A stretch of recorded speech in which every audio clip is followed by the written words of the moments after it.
The question is it possible to store THC and CBD in your fat cells? And the answer is absolutely. The real question is, can you get high from it later? I'm Lex Pelger. I do cannaeducation for CV Science, the maker of Plus CBD, who has excellent CBD and THC products for your fat cells. One of the reasons we know about this is because of drug testing, that abomination and invasion of privacy that is far more widespread than it should be.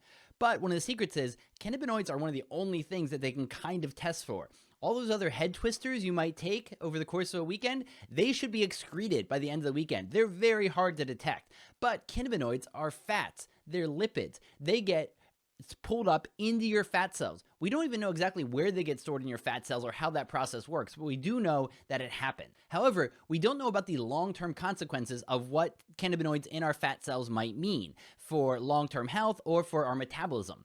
Because there is something called the lean stoner paradox, and it's the idea that cannabis users tend to be more lean than people who don't use cannabis, despite the fact of the munchies. And so perhaps there is an idea that what might be happening is a dysregulation of your fat. So it's not being stored properly. And so yes, you're more lean, but it might be not as healthy a lean.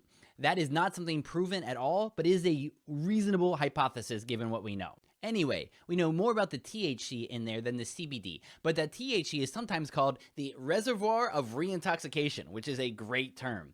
And so, can you release that THC by fasting or by stress or by exercise? And so this is one interesting paper that happened in rats. And what they did was expose them to either fasting or stress and see what happened to their blood levels of THC. And before I give the results, they also pointed some intriguing articles I hadn't seen before, like this one, where it was two people who had drowned and they had abnormally high levels of THC in their blood. So perhaps it was the stress of the drowning that caused that to increase. Also, the researchers talked about anecdotal evidence of ex-cannabis users who lost a lot of weight and then started testing high for THC.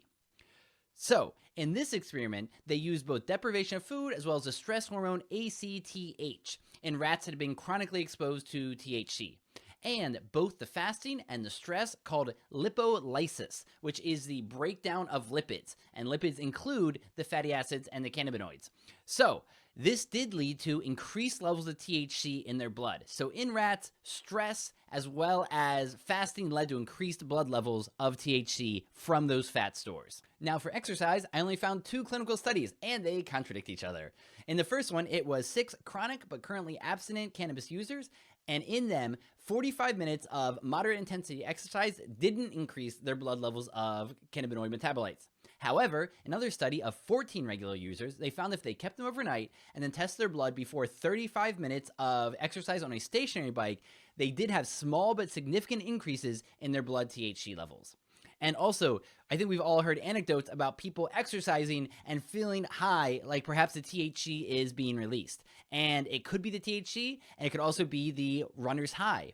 And it's funny because the runner's high is often said to be from endorphins, but more and more research is pointing to the runner's high perhaps being mediated by our endocannabinoid system and our neurotransmitter of bliss, the endocannabinoid Anandamide.